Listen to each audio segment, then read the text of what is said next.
Welcome back to Tasvika Sudha YouTube channel. ಇದು ನಮ್ಮೂರ ಊರಹಬ್ಬದ 3ನೇ ದಿನ ಮತ್ತು ಇದು ಊರಹಬ್ಬದ ಕೊನೆ ದಿನ ಕೂಡ ಹೌದು. ನಾವು ನಾನ್ ವೆಜ್ ಮಾಡ್ತೀವಿ, ಅದಕ್ಕೋಸ್ಕರನೇ ಈ ದಿನವನ್ನು ನಾವು ನಾನ್ ವೆಜ್ ಡೇ ಅಂತಲೇ ಕರಿತೀವಿ. ನಮ್ಮ ಮಂಡ್ಯ ಜಿಲ್ಲೆನಲ್ಲಿ ಗೌಡ್ರ ಮನೇಲಿ ಸ್ಪೆಷಲ್ ಏನು ಅಂದರೆ ಎಲ್ರಿಗೂ ಗೊತ್ತಿರೋದೇ ನಾನ್ ವೆಜ್ಜು. ಸೊ ಅದೇ ಥರ ನಮ್ಮೂರಲ್ಲಿ ನಮ್ಮೂರ ಹಬ್ಬಕ್ಕೆ ಜೋರಾಗಿ ಮಾಡೋದು ಎಲ್ಲರೂ ಅಂದರೆ ನಾನ್ ವೆಜ್ಜು. ಈ ದಿನ ಎಲ್ಲರೂ ಕೂಡ ಮರಿ ಹೊಡೆದು ಊಟ ಹಾಕ್ತೀವಿ. ತಿನ್ನೋ ಅಷ್ಟು ಮಟನ್ ಆಗಲಿ ಚಿಕನ್ ಆಗಲಿ ಊಟಕ್ಕೆ ಬಡಿಸ್ತಾರೆ. ಈ ದಿನನ ಯಾರೂ ಮಿಸ್ ಮಾಡ್ಕೊಳ್ಳೋದಿಲ್ಲ, ಯಾಕಂದರೆ ಅಷ್ಟು ಜನ ಅಷ್ಟು ನೆಂಟರು ಬರ್ತಾರೆ ಈ ಹಬ್ಬಕ್ಕೆ. ಅದೇ ರೀತಿ ನಾವು ಕೂಡ ಬೆಳಗ್ಗೆನೇ ಎದ್ದು ಸ್ನಾನ ಮಾಡಿ ದೇವರಿಗೆ ಪೂಜೆ ಮಾಡಿ ಓತ ಅಥವಾ ಮೇಕೆ ಏನು ಬಿಟ್ಟಿರ್ತಾರೆ ಅದನ್ನು ಕಟ್ ಮಾಡಬೇಕು. ಸೊ ಅದಕ್ಕೋಸ್ಕರ ನಾವು ಇಲ್ಲಿ ಓತನ ಬೆಳೆಸಿದ್ವಿ. ದೇವರಿಗೆ ಪೂಜೆಯನ್ನು ಮಾಡ್ತಾ ಇದ್ದೀನಿ. ದೇವರಿಗೆ ಬಲಿ ಕೊಡ್ತೀವಿ ಮನೆಯಲ್ಲೇ. ಕೆಲವೊಬ್ಬರು ದೇವಸ್ಥಾನದ ಮುಂದೆ ಹೋಗಿ ಬಲಿ ಕೊಡ್ತಾರೆ. ನಾವು ಮನೆಯಲ್ಲೇ ದೇವ್ರ ಹೆಸರು ಹೇಳಿ ಪೂಜೆ ಮಾಡಿ ವಾತಕ್ಕೆ ಬಲಿ ಕೊಡ್ತೀವಿ. ನಾನು ಇಲ್ಲಿ ಪೂಜೆನ ಮಾಡಿದೆ. ದೇವರು ಆಮೇಲೆ ಒದ್ರುತ್ತು, ನೀವೇ ನೋಡಬಹುದು. ಅದಾದಮೇಲೆ ಕಟ್ ಮಾಡಿ ಅದನ್ನು ನೀಟಾಗಿ ಸೀದು ರೆಡಿ ಮಾಡ್ತಾ ಇದ್ರು. ನಾನು ಕೂಡ ಅಡುಗೆಗೆ ಏನೇನು ಬೇಕೋ ಅದನ್ನೆಲ್ಲ ಕಟ್ ಮಾಡ್ಕೊತಾ ಇದ್ದೀನಿ. ಇವರು ನಮ್ಮ ಅಪ್ಪನ ತಂಗಿ ಪ್ರೇಮ ಅಂತ ನಮ್ಮ ಅತ್ತೆ. ಇವರು ಕೂಡ ಇಲ್ಲಿ ಕಟ್ ಮಾಡ್ತಾ ಇದ್ದಾರೆ. ಅದಾದಮೇಲೆ ಮಾರ್ನಿಂಗೆ ನಾವು ಏನು ನಾಷ್ಟಕ್ಕೆ ಮಾಡ್ತೀವಿ ಯಾವಾಗಲೂ ವರ್ಷ ಅಂದರೆ ಮಟನ್ ಬಿರಿಯಾನಿ ಇಲ್ಲ ಚಿಕನ್ ಬಿರಿಯಾನಿ. ಈ ಸಲ ಮಟನ್ ಬಿರಿಯಾನಿನೇ ಮಾಡೋಣ ಅಂದ್ಬಿಟ್ಟು ಕುಕ್ಕರ್ನಲ್ಲಿ ಮಟನ್ನ ಕೂಗಿಸ್ಕೊಂಡೆ 4 ವಿಷಲ್ಲು. ಅದಾದಮೇಲೆ ಸಿಂಪಲಾಗಿ ಬಿರಿಯಾನಿನ ರೆಡಿ ಮಾಡೋಣ. ಮಸಾಲೆ ಜಾಸ್ತಿ ಹಾಕಲ್ಲ, ಯಾಕಂದರೆ ಈ ಟೈಮಲ್ಲಿ ಬೇಸಿಗೆ ಇರೋದ್ರಿಂದ ಜಾಸ್ತಿ ಮಸಾಲೆ ಹಾಕಿದ್ರೆ ತಿನ್ನೋ ಕಷ್ಟ ಆಗಲ್ಲ ಅಂತ ಸಿಂಪಲ್ಲಾಗೆ ಒಗ್ಗರಣೆ ಹಾಕಿ ಟೊಮೊಟೊ, ಈರುಳ್ಳಿ, ಮೆಣಸಿನ್ಕಾಯಿ, ಪುದೀನ ಸೊಪ್ಪು ಮತ್ತು ಕೊತ್ತಂಬರಿ ಸೊಪ್ಪು ಎಲ್ಲನೂ ರುಬ್ಕೊಂಡು ಸಿಂಪಲ್ಲಾಗಿ ಒಗ್ಗರಣೆ ಕೊಟ್ಟು ಮಟನ್ ಬೇಯಿಸ್ಕೊಂಡಿದ್ದನ್ನು ಹಾಕಿ ಅದಾದಮೇಲೆ ಅಕ್ಕಿಯನ್ನು ತೊಳೆದು ಹಾಕಿ ನೆಕ್ಸ್ಟ್ ಅದನ್ನು ದಮ್ ಕಟ್ಟೋಕ್ಕೆ ಇಟ್ಟೆ. ಯಾಕಂದರೆ ಇಲ್ಲೂ ಕೂಡ ಗ್ಯಾಸ್ ಸಿಲಿಂಡ್ರು ಅಭಾವ ಇದ್ದಿರೋದ್ರಿಂದ ನಮ್ಮ ಅಡುಗೆ ಮನೆಯಲ್ಲೇ ಅದನ್ನು ರೆಡಿ ಮಾಡಿಕೊಂಡೆ. ಗ್ಯಾಸ್ನು ಕೂಡ ಬೆಳಗ್ಗೆ ಎದ್ದು ನಾನು ಅದನ್ನು ಬುಕ್ ಮಾಡಿದೆ. ಸದ್ಯ ಅದು ಕೂಡ ಸಿಕ್ತು. ಯಾಕಂದರೆ ಪ್ರತಿ ವರ್ಷವೂ ಮೇಲ್ಗಡೆನೇ ನಾವು ಅಡುಗೆಯನ್ನು ಮಾಡ್ತಿದ್ದಿದ್ದು. ಸೊ ಈ ವರ್ಷ ಏನಪ್ಪ ಮಾಡೋದು ಅಂದ್ಕೊಂಡೆ. ನೋಡು ದೇವರಿಗೇನೋ ಅರ್ಥ ಆಯಿತು ಅನಿಸುತ್ತೆ. ಯಾಕಂದರೆ ಸೆಕೆ ಇರುತ್ತೆ ಕೆಳಗಡೆ. ಬೇರೆ ಅಡುಗೆ ಮನೆಯಲ್ಲಿ ನಾವು ಅಷ್ಟು ಜನಕ್ಕೂ ರೆಡಿ ಮಾಡೋಕ್ಕಾಗ್ತಿರ್ಲಿಲ್ಲ. ಮೇಲ್ಗಡೆನೇ ಗ್ಯಾಸ್ ಇಟ್ಕೊಂಡು ರೆಡಿ ಮಾಡ್ತಿದ್ದು. ಮಟನ್ ಬಿರಿಯಾನಿ ಏನೋ ಮಾಡ್ಕೊಂಡು ಕೆಳಗಡೆನೆ ಬಂದೆ. ಅದಾದಮೇಲೆ ಸಿಲಿಂಡ್ರು ಸಿಕ್ತು. ನನ್ನ ತಂಗಿ ತೊಗೊಂಬಂದ್ಲು. ಅಪ್ಪನೂ ಮತ್ತು ತಂಗಿನೂ ಹೋಗಿ ತಂದರು. ಅದು ಹೋಗ್ಬೇಕಾಗಿರೋದು ಎಲ್ಲಿ ಅಂದರೆ ಕೌಡ್ಲೆಗೆ. ಸುಮಾರು ಒಂದು 8-10 ಕಿಲೋಮೀಟ್ರ್ ಆಗುತ್ತೆ. ಅಲ್ಲಿಗೆ ಹೋಗಿ ಬೆಳಗ್ಗೆ ತೊಗೊಂಬಂದರು. ಅದು ಬೇರೆ ಸಂಡೇ ಆಗಿರೋದ್ರಿಂದ ಅವರು ಸಿಲಿಂಡ್ರು ಕೊಡೋಕ್ಕೆ ಹಿಂದೆ ಮುಂದೆ ನೋಡ್ತಾರೆ. ಅವ್ರಿಗೂ ಫೋನ್ ಮಾಡಿ ಹಿಂಗೆ ಹಬ್ಬ ಇದೆ ಸರ್ ಬೇಕಂತ ಹೇಳಿದ್ವಿ. OTPನೂ ಕಳಿಸಿದ್ರು. ಆವಾಗ ಕೊಟ್ಟು ಅಲ್ಲಿಗೆ ಹೋಗಿ ತೊಗೊಂಬಂದರು. ಮತ್ತು ಇಲ್ಲಿ ಬಿರಿಯಾನಿನ ಬಡಿಸ್ತಾ ಇದ್ದೀನಿ ತಿಂಡಿಗೆ. ನನ್ನ ಮಗಳು, ನನ್ನ ಅಳಿಮ ಇದಿರಿಬ್ಬರು, ನಮ್ಮ ಪಪ್ಪ ಎಲ್ಲ ಕೂತ್ಕೊಂಡು ನಾಷ್ಟ ತಿಂತಾಯಿದ್ರು. ಅಷ್ಟರಲ್ಲಿ ನಾನು ಕಬಾಬ್ಗೆ ರೆಡಿ ಮಾಡೋಣ ಅಂದ್ಬಿಟ್ಟು ಬಿಸಿ ಬಿಸಿ ಕಬಾಬ್ ಹಾಕ್ಕೊಡೋಣ ಅಂದ್ಬಿಟ್ಟು ಅಲ್ಲೇ ಕಬಾಬ್ ಹಾಕಿ ಕೊಟ್ಟೆ. ಎಲ್ಲರೂ ತಿಂದರು. ಮಟನ್ ಬಿರಿಯಾನಿ ಅಂತೂ ತುಂಬ ಚೆನ್ನಾಗಿತ್ತು. ಎಲ್ಲರೂ ನಾಷ್ಟಕ್ಕೆ ತಿಂದು ಅದಾದಮೇಲೆ ನೆಕ್ಸ್ಟು ಮಧ್ಯಾಹ್ನ 2 ಗಂಟೆ ಅಷ್ಟರಲ್ಲಿ ನಾವು ಅಡುಗೆನೂ ಕೂಡ ರೆಡಿ ಮಾಡಬೇಕಿತ್ತು. ಸೊ ತಿಂಡಿ ತಿಂದ ತಕ್ಷಣ ನೆಕ್ಸ್ಟು ಹೋಗಿದ್ದೆ ನಾನು ಸಾರಿಗೆ ಒಗ್ಗರಣೆ ಹಾಕೋಕ್ಕೆ. ನಮ್ಮ ಅಮ್ಮ ಇಲ್ಲಿ ಸಾಂಬಾರ್ಗೆ ಆಲ್ರೆಡಿ ರುಬ್ಕೊಂಡಿದ್ರು. ನೆಕ್ಸ್ಟು ನಾನು ಅದಕ್ಕೆ ಒಗ್ಗರಣೆ ಹಾಕಿ, ಯಾಕಂದರೆ ನಾವು ವಾತ ಕುಯ್ದಿರೋದ್ರಿಂದ ಜಾಸ್ತಿ ಅದರಲ್ಲಿ ಕೊಬ್ಬಿನಂಶ ಜಾಸ್ತಿ ಇತ್ತು. ಇದಕ್ಕೆ ಎಣ್ಣೆ ನಾವು ಜಾಸ್ತಿ ಹಾಕಲ್ಲ, ಅದರಲ್ಲೆಣ್ಣೆ ಚೆನ್ನಾಗಿ ಎಣ್ಣೆ ಬಿಟ್ಕೊಳ್ಳುತ್ತಲ್ವ. ಸೊ ನಾನೇ ಒಗ್ಗರಣೆ ಹಾಕಿ ಸಾಂಬಾರಿಗೆ ರೆಡಿ ಮಾಡಿದೆ.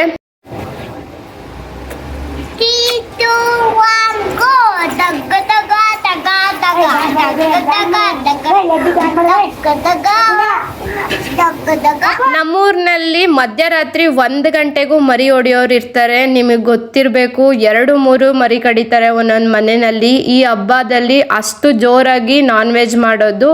ಅದೇ ರೀತಿ ಸಂಡೇ ಇರೋದ್ರಿಂದ ಎಲ್ಲ ನೆಂಟರಿಗೂ ರಜಾ ಇರುತ್ತೆ. ಆಲ್ಮೋಸ್ಟ್ ಬೆಂಗಳೂರಿಂದ ಬರೋದ್ರಿಂದ ಬೆಂಗಳೂರಲ್ಲಿ ಎಷ್ಟು ಟ್ರಾಫಿಕ್ ಇರುತ್ತೋ ಈ ಸಂಡೇ ದಿನ ಅಷ್ಟೇ ಟ್ರಾಫಿಕ್ ಇರುತ್ತೆ ನಮ್ಮೂರಲ್ಲಿ. ಹೋಗೋಕ್ಕೆ ಬರೋದಕ್ಕೆ ಹೋಗೋದಕ್ಕೆ ಅಷ್ಟು ಟ್ರಾಫಿಕ್ ಇರುತ್ತೆ, ಬರೋಕ್ಕೆ ಆಗಲ್ಲ. ಆ ರೋಡ್ 7 ಊರಲ್ಲೂ ಹಬ್ಬ ಮಾಡೋದ್ರಿಂದ ತುಂಬ ಜನ ಬರ್ತಾರೆ, ಟ್ರಾಫಿಕ್ ಅಷ್ಟೇ ಇರುತ್ತೆ. ಸೊ ಹುಷಾರಾಗಿ ಓಡಾಡ್ಬೇಕು. ಈ ದಿನ ಏನು ತರಬೇಕು ಅಂದ್ರೂ 2 ದಿವಸ ಮುಂಚೆನೆ ಎಲ್ಲ ತಗೊಂಡು ಇಟ್ಕೊಂಡಿರ್ಬೇಕು. ನಾವು ಯಾವ ವರ್ಷನೂ ಕೂಡ ಬೆಳಗಿನ ಜಾವ 3 ಗಂಟೆ 4 ಗಂಟೆ 5 ಗಂಟೆಗೆ ಯಾವತ್ತೂ ಮರಿ ಕಟ್ ಮಾಡಿಲ್ಲ, ಮರಿ ಹೊಡೆದಿಲ್ಲ. ಸೊ ನಮ್ಮ ಅಪ್ಪನ ಫ್ರೆಂಡೇ ಆಗಿರೋದ್ರಿಂದ 6ರಿಂದ 7 ಗಂಟೆಗೆ ಹೇಳಿರ್ತಾರೆ, ಬೇಗನೆ ಬಂದು ಮರಿ ಹೊಡ್ಕೊಂಡು ಕೊಡ್ತಾರೆ. ನಮಗೂ ಕೂಡ ಬೆಳಗ್ಗೆ ನಾಷ್ಟದಷ್ಟರಲ್ಲಿ ಮರಿನ ಹೊಡ್ಕೊಂಡು ರೆಡಿ ಮಾಡಿಕೊಡೋದ್ರಿಂದ ನಮಗೂ ಬೇಗನೆ ಮಾಡ್ಕೊಬಹುದು, ಗ್ಯಾಸ್ ಮೇಲೆ ಮಾಡೋದ್ರಿಂದ ಅಲ್ವಾ. ಇಲ್ಲಿ ನನ್ನ ಮಗಳು ಕೂಡ ಜ್ಯೂಸ್ ತಂದು ಕೊಟ್ಟಿದ್ರು, ಜ್ಯೂಸ್ ಕುಡ್ಕೊಂಡು ಆಟ ಆಡ್ತಾವಳೆ. ಈ ಕಡೆ ಅಡುಗೆನೂ ಕೂಡ ಆಲ್ಮೋಸ್ಟ್ ರೆಡಿ ಆಗಿತ್ತು. ಅದು ಅಲ್ಲದೆ ಕುಡಿಯೋದಕ್ಕೆ ನೀರು ಬೇರೆ ಅಭಾವ ಆಗಿತ್ತು. ಕುಡಿಯೋ ನೀರಿಗೆ ಸುಮಾರು 2-3 ಹಳ್ಳಿ ಸುತ್ತಾದ್ಮೇಲೆ 3ನೇ ಊರಲ್ಲಿ ನೀರು ಹಿಡ್ಕೊಂಡು ತರೋದಿದು. ದೇವರಹಳ್ಳಿಗೆ ಹೋದೋ, ದೇವರಹಳ್ಳಿಲೂ ನೀರು ಖಾಲಿ ಆಗಿದೆ. ನೆಕ್ಸ್ಟು ಮಾದಳ್ಳಿಗೆ ಹೋದೋ, ಅಲ್ಲಿ ನೀರು ಸಿಕ್ಕಿದ್ದು. ನಮ್ಮೂರಲ್ಲಿ ಫಿಲ್ಟ್ರ್ ನೀರು ಕೂಡ ಖಾಲಿ ಆಗಿತ್ತು. ಮತ್ತು ಈ ಬೇಸಿಗೆ ಟೈಮಲ್ಲಿ ಊರ ಕಡೆ ನೀರಿನ ಅಭಾವ ಕೂಡ ಇರುತ್ತೆ. ಕುಡಿಯೋ ನೀರಿಗಾಗಲಿ ಮತ್ತು ಬಳಸೋ ನೀರಿಗಾಗಲಿ ಅವಾಗಲೂ ಅಭಾವ ಇರುತ್ತೆ. ಈ ಹಬ್ಬದಲ್ಲಿ ಟ್ಯಾಂಕರ್ನು ಕೂಡ ಕರೆಸಿ ಮನೆಗಳಿಗೆ ನೀರನ್ನ ಸಪ್ಲೈ ಮಾಡ್ತಾರೆ. ನಮ್ಮದು 1:30-2 ಗಂಟೆಗೆ ಅಡುಗೆ ಆಯಿತು. ಬರೋ ನೆಂಟರಿಗೆಲ್ಲರಿಗೂ ಬಡಿಸಿದ್ವಿ. ಏನೇನು ಮಾಡಿದ್ವಿ ಅಂದರೆ ಮಟನ್ ಬಿರಿಯಾನಿ, ಸಾಂಬಾರು, ಕಾಳುಗೊಜ್ಜು, ಬೋಟಿದ್ದು, ಮತ್ತು ಕಬಾಬು, ಮೊಟ್ಟೆ, ಚಿಕನ್ ಫ್ರೈ, ಅನ್ನ ಸಾಂಬಾರು, ಮುದ್ದೆ ಇಷ್ಟನ್ನು ಮಾಡಿದ್ವಿ. ಅದಾದಮೇಲೆ ನಮ್ಮ ಡ್ಯಾಡಿನೇ ಕುರಿಗೆ ಹೋಗಿರೋದ್ರಿಂದ ಅವರು ಸೊಪ್ಪು ಕಡ್ದು ಕುರಿಗಳಿಗೆ ಇಲ್ಲಿ ಹಾಕ್ತಿರೋದು. ಈ ಟೈಮಲ್ಲಿ ಬೇಸಿಗೆ ಟೈಮಲ್ಲಿ ಏನು ಮೇಯೋದಕ್ಕೂ ಕೂಡ ಕುರಿಗಳಿಗೆ ಸಿಗದೇ ಇರೋ ಕಾರಣ ಡೈಲಿ ಒಂದಿಷ್ಟು ಸೊಪ್ಪನ್ನು ಕಡಿತೈತೆ. ನಮ್ಮದೇ ಮರ ಇರೋದ್ರಿಂದ ಈ 2-3 ತಿಂಗಳು ಸ್ವಲ್ಪ ಸ್ವಲ್ಪ ಸೊಪ್ಪು ಕಡ್ದು ಮೇಯಿಸಿದ ಮೇಲೆ ಆಮೇಲೆ ಬೇರೆ ಕಡೆ ಮೇಯ್ಸೋಕೆ ಹೋಗೋದು. ಇಲ್ಲಿ ಅಪ್ಪ ಮರಿಗಳಿಗೂ ಕೂಡ ಮನೆಯಲ್ಲಿ ಇರ್ತಾವಲ್ವ, ಅದಕ್ಕೆ ಸೊಪ್ಪನ್ನ ಕೂಡ ಕಟ್ತೈತೆ. ಡೈಲಿ ಮರ ಹತ್ತಿ ಕಡಿಯುತ್ತೆ. ನಾವು ಅಡುಗೆ ಮಾಡಿ ಊಟ ಮಾಡಿ ನೆಂಟ್ರಿಗೂ ಸ್ವಲ್ಪ ಬಡಿಸಾದ್ಮೇಲೆ ನೆಕ್ಸ್ಟು ನಮ್ಮ ಡ್ಯಾಡಿಗೆ 3:30 ಆಗಿತ್ತು. ಬೆಳಗ್ಗೆ ಮಟನ್ ಬಿರಿಯಾನಿ ತಿಂದ್ಬಿಟ್ಟು ಹೋಗಿದ್ದಿದ್ದು. ಇಲ್ಲಿ ನನ್ನ ಮಗಳು ನಾನು ಊಟ ಕೊಡೋದಕ್ಕೆ ಅಂತ ಹೋಗ್ತಾ ಇದ್ದೀವಿ. ನಾವು ಸ್ಕೂಲ್ಗೆ ಹೋಗ್ಬೇಕಾದ್ರೆ, ಕಾಲೇಜ್ಗೆ ಹೋಗ್ಬೇಕಾದ್ರೆ ಊಟ ತಗೊಂಡು ಹೋಗ್ತಿರ್ಲಿಲ್ಲ ಅಮ್ಮ ಬಂದು. ಆವಾಗ ಹಿಂಗೆ ರಜಾ ಇದ್ದಾಗೆಲ್ಲ ನಾವು ಊಟ ತಗೊಂಡು ಹೋಗ್ತಿದ್ವಿ. ಆವಾಗ 2-3 ಕಿಲೋಮೀಟ್ರ್ ದೂರ ಹೋಗೋರು ತಿಟ್ಟಿಗೆಲ್ಲ ಆವಾಗ ನಡ್ಕೊಂಡು ಹೋಗಿ ಊಟ ಕೊಟ್ಬಿಟ್ಟು ಬರ್ತಿದ್ವಿ. ಅದು ಕೂಡ ನೆನಪಾಗ್ತಿತ್ತು, ನಾವು ಹೆಂಗೆ ನಡ್ಕೊಂಡು ಹೋಗ್ತಿದ್ವಿ. ಇವಾಗ ಮಗು ಎತ್ಕೊಂಡು ಹೋಗೋಕೆ ಆಗ್ತಾ ಇರಲಿಲ್ಲ, ಅಲ್ಲೆಲ್ಲ ಕೂಳೆ ಬೇರೆ ಇತ್ತು. ಮಗುನೂ ಕೂಡ ನಡೆಯೋಕೆ ಆಗ್ತಿರ್ಲಿಲ್ಲ. ಅವಳಿಗೆ ರೋಡ್ ಬಿಟ್ಟು ನಡೆಯೋ ಅಭ್ಯಾಸ ಇಲ್ಲ. ಇಲ್ಲೆಲ್ಲ ಮುಳ್ಳು ಮತ್ತು ಕಲ್ಲು ಕೂಳೆಗಳಿರುತ್ತಲ್ವ, ಸೊ ಅದರಿಂದ ನಾನು ಎತ್ಕೊಂಡು ನಡ್ಕೊಂಡು ಹೋದೆ. ಪಪ್ಪ ಅಲ್ಲಿ ಮೇಯಿಸ್ಕೊಂಡು ಕೂತಿತ್ತು, ಊಟನ ಬಡಿಸ್ದೆ. ಅಪ್ಪಂಗೆ ಖುಷಿ ಆಯಿತು ಆ್ಯಕ್ಚುಲಿ ಊಟ ತಗೊಂಡೋಗಿದ್ದು. ನಾನು ಸಣ್ಣ ವಯಸ್ಸಲ್ಲಿ ಹಿಂಗೆಲ್ಲ ಊಟ ತಗೊಂಡು ಹೋಗ್ತಿದ್ದೆ. ಅಪ್ಪನೂ ಅದನ್ನು ಹೇಳ್ತಾಯಿದ್ರು, ಇವಾಗಲೂ ಊಟ ತೊಗೊಬಂದು ಕೊಟ್ಟಿದ್ದೀರಾ ಅಂತ. ನಾನು ಕೂಡ ಊಟ ಬಡಿಸಿ ಸ್ವಲ್ಪ ಹೊತ್ತು ಅಲ್ಲೇ ಟೈಮ್ನ ಸ್ಪೆಂಡ್ ಮಾಡ್ದು. ನನ್ನ ಮಗಳ ಜೊತೆ ನಮ್ಮ ಪಪ್ಪನೂ ಮಾತಾಡ್ತಾ ಇದ್ದರು. ಊಟ ಮಾಡ್ದ, ಏನು ನಡ್ಕೊಬಂದ್ಬಿಟ್ಟಿದ್ಯಾ, ಕುರಿ ಮೇಯಿಸ್ತೀಯಾ, ನಿಮ್ಮ ಕಡೆ ನಿಮ್ಮೂರಿಗೂ ಒಂದು ಮರಿ ತೊಗೊಂಡು ಹೋಗು ಅಂತ ಹೇಳ್ತಾಯಿದ್ರು ಅವರಿಗೆ. ಅದಾದಮೇಲೆ ನೆಕ್ಸ್ಟು ನಾವು ನನ್ನ ಮಗಳಿಗೆ ತೋರಿಸ್ಕೊಂಡು, ಇದು ನಮ್ಮ ಹೊಲ ಅಂತ ತೋರಿಸ್ತಾ ಇದ್ದೆ. ಲೆಫ್ಟ್ ಸೈಡಲ್ಲಿ ಬರೋದು ನಮ್ಮ ಹೊಲ. ಸೊ ತೋರಿಸ್ಕೊಂಡು ನಾವು ಕೂಡ ಬಂದೆ. ನನ್ನ ಮಗಳಿಗಂತೂ ಭಾರಿ ಖುಷಿ ಆಗ್ತಿತ್ತು. ಅವಳಿಗೆ ಕುರಿ, ದನ, ಎಮ್ಮೆ, ಹಸು ಅಂದರೆ ಊರಿಗೆ ಬಂದಾಗ ತಾತ ಊರಿಗೆ ತುಂಬಾ ಖುಷಿಪಟ್ಟು ಆಟ ಆಡ್ತಾಳೆ. ಅದು ಅಲ್ಲದೆ ಎಂಜಾಯ್ ಮಾಡೋದು ನೋಡಿ ಅದು ನನಗೂ ಖುಷಿ ಆಗುತ್ತೆ. ನಮ್ಮ ಅಪ್ಪನ ಊರಿಗೆ ಬಂದಾಗ ಅವಳೆಲ್ಲ ಎಂಜಾಯ್ ಮಾಡಿ ಖುಷಿ ಪಡೋದು ಇಷ್ಟ ಆಗುತ್ತೆ. ನನ್ನ ಬಾಲ್ಯದ ದಿನಗಳು ಕೂಡ ನೆನಪಾಗುತ್ತೆ. ಸುಮಾರು ಒಂದು 4 ಗಂಟೆ ಆಗಿತ್ತು. ಇಲ್ಲೆಲ್ಲ ತೋರಿಸ್ಕೊಂಡು ಹಂಗೇನೆ ಬಂದೆ. ನಾನು ಮನೆಯಲ್ಲೇ ಹೇಳಿದೆ, ತಸ್ವಿಕಾ ನಡ್ಕೊಂಬರೋಕ್ಕಾಗಲ್ಲ, ಮನೆಯಲ್ಲಿರು, ಮುಳ್ಳಿದೆ ಅಲ್ಲೆಲ್ಲ, ನಾನು ಮುಂದೆ ಹೋಗಬೇಕು ಅಂತ. ಗಾಡೀಲಿ ಅಂತ ಬಂದ್ಬಿಟ್ಲು ಫಸ್ಟು. ಅಲ್ಲಿಂದ ನಡಿಬೇಕಾದ್ರೆ ಆಗಲ್ಲ ಅಮ್ಮ ಅಂತಲೇ ಹೇಳ್ತಾ ಇದ್ಲು. ಸರಿ ಅಂತ ಎತ್ಕೊಂಡು ಅವಳಿಗೆಲ್ಲ ತೋರಿಸ್ಕೊಂಡು ಬಂದೆ. ಸುಮಾರು 4 ಗಂಟೆ ಆಗೋಗಿತ್ತು ಆಲ್ರೆಡಿ. ನಾವು ಕೂಡ ಬೇಗನೆ ಬಂದ್ವಿ, ಯಾಕಂದರೆ ಬೆಂಗಳೂರಿಗೆ ಮತ್ತೆ ಹೋಗಬೇಕಿತ್ತು. ಬೆಂಗಳೂರಿಗೆ ಹೋಗ್ಬೇಕಾದ್ರೆ ಗೊತ್ತಲ್ವ ನಿಮಗೆ ಎಷ್ಟು ಟ್ರಾಫಿಕ್ ಇರುತ್ತೆ ಅಂತ. ಹೆವಿ ಟ್ರಾಫಿಕ್ ಇರುತ್ತೆ. ಅದು ಸಂಡೇ ಬೇರೆ, 3 ಡೇಸು ಗುಡ್ ಫ್ರೈಡೇ ಹಿಂದೆ ರಜಾ ಇರುತ್ತೆ. ನೆಕ್ಸ್ಟ್ ಹೋಗ್ಬೇಕಾದ್ರೆ ಹೈವೇಲಿ ತೋರಿಸ್ತೀನಿ. ಇವಾಗ ಇದು ನಮ್ಮೂರು ಕೆರೆ ಬಂದು ಇದನ್ನ ಫುಲ್ಲು ಹುಲ್ ಬೆಳ್ಕೊಂಡಿದೆ ಕೆರೆನಲ್ಲಿ. ಇದನ್ನ ಕ್ಲೀನ್ ಮಾಡಿಸಿಲ್ಲ ಇನ್ನೂ. ಈ ಬೇಸಿಗೆ ಟೈಮಲ್ಲಿ ಕೆರೆಯಲ್ಲಿ ನೀರು ಹೇಗಿದೆ ಅಂತ ನೀವು ಯೋಚನೆ ಮಾಡಬಹುದು. ಇಲ್ಲಿ ಹೇಮಾವತಿ ನೀರು ಬರುತ್ತೆ ನಮಗೆ ವರ್ಷ ವರ್ಷ. ಇದರಿಂದ ಕುರಿ ದನಗಳಿಗೆ ಬೇಸಿಗೆ ಟೈಮಲ್ಲಿ ನೀರಿನ ಸಮಸ್ಯೆ ಇರೋದಿಲ್ಲ. ಹಬ್ಬ ಮುಗ್ದೇ ಹೋಯ್ತು 3 ದಿವಸ ಹೇಗೆ ಕಳೀತು ಅಂತಲೇ ಗೊತ್ತಿಲ್ಲ. ಶುಕ್ರವಾರ ಬಂದ್ವಿ, ಶನಿವಾರ ಜಾತ್ರೆ ಮಾಡಿದ್ವಿ, ಭಾನುವಾರ ನಾನ್ ವೆಜ್ ಎಲ್ಲ ತಿಂದ್ವಿ, ಎಂಜಾಯ್ ಮಾಡಿದ್ವಿ. ಹೆಂಗೆ ಕಳೀತು ಅಂತಲೇ ಗೊತ್ತಿಲ್ಲ. ಈ ಊರಲ್ಲಿ ನೋಡ್ಬೋದು ನೀವು, ಈಗ ಸೀರಿಯಲ್ ಸೆಟ್ ಎಲ್ಲನೂ ಹೋಗ್ತಾ ಇದ್ದೀವಿ. ಇದು ದೇವಲಾಪುರ. ಸೀರಿಯಲ್ ಸೆಟ್ ಎಲ್ಲ ತುಂಬ ಜೋರಾಗೆ ಬಿಟ್ಟಿದ್ದಾರೆ ಇಲ್ಲೆಲ್ಲ.